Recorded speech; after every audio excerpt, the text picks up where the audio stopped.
The rabbit-proof fence murders haunt the annals of Australian crime, not only for their brutality but also for the web of mystery that still clings to the desolate Murchison region.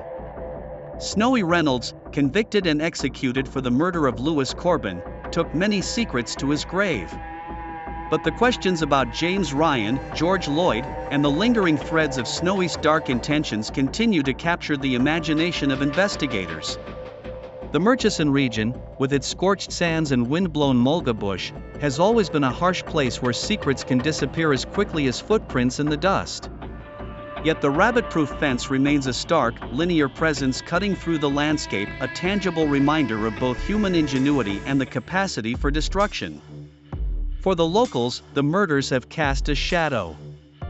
Fence maintenance workers often reported feeling uneasy when passing through areas where crimes had occurred.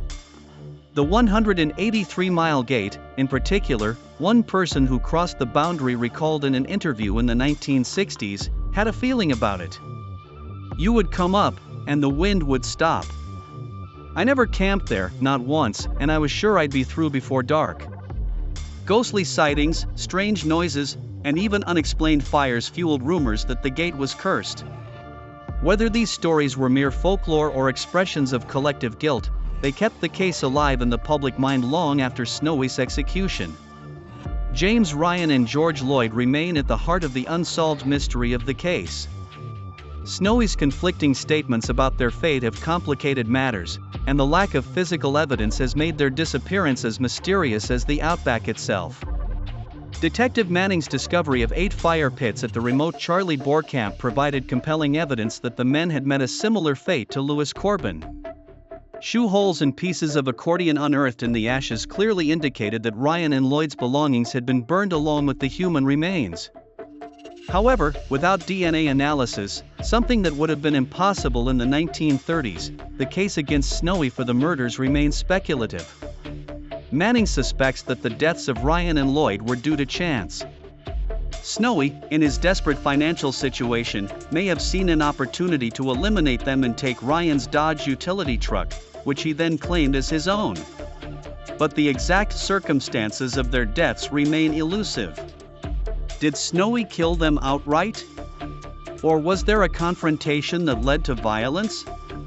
This barren outback holds secrets well, and the answers may never come. The legacy of Arthur Upfield. Arthur Upfield's role in the story remains a chilling side note. His theoretical perfect crime was never intended to inspire the actual murder, but Snowy's actions were directly inspired by the method of execution described in The Sands of Windy. Upfield's testimony at the trial brought him unwanted notoriety, and some critics have accused him of planting the seeds that would eventually lead to Snowy's crimes.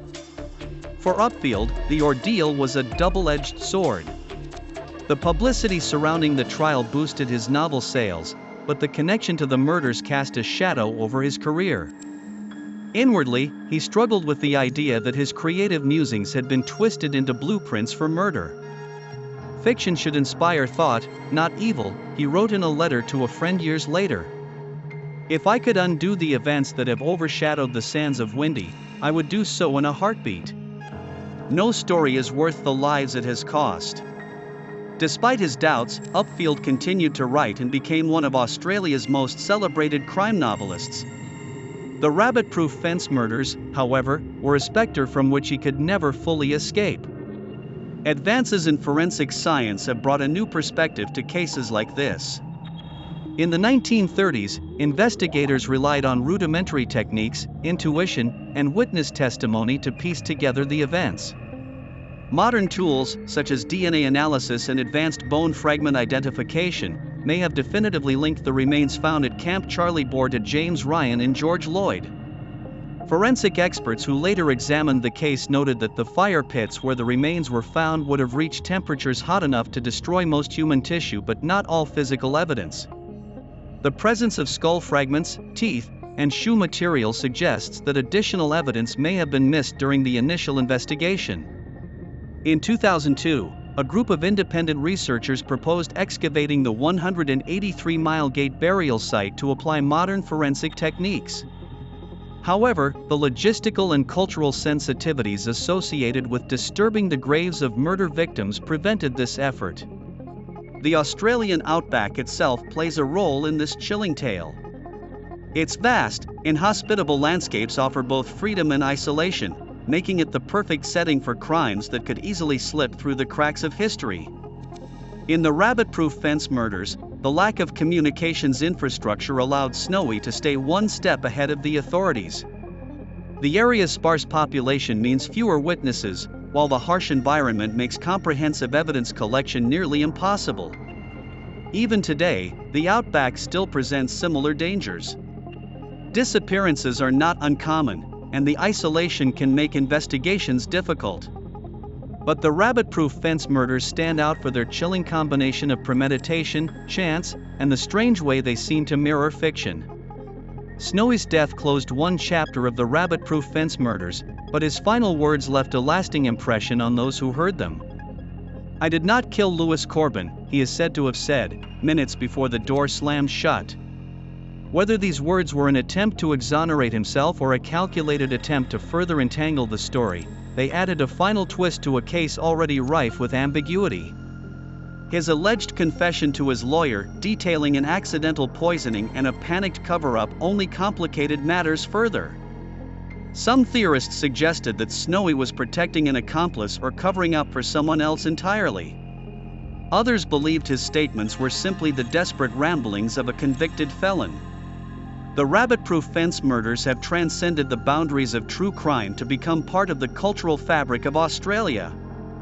Books, documentaries, and fictional accounts continue to explore the case, each adding new layers of interpretation. The murder has also inspired a broader conversation about the challenges of justice in remote areas.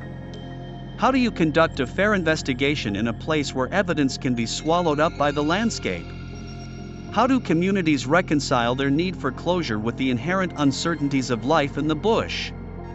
The case also sparked debate about the death penalty, with many arguing that the circumstantial evidence was insufficient to end a person's life.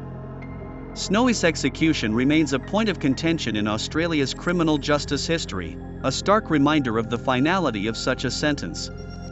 Today, the rabbit-proof fence is both a relic of Australia's colonial past and a symbol of the region's dark history.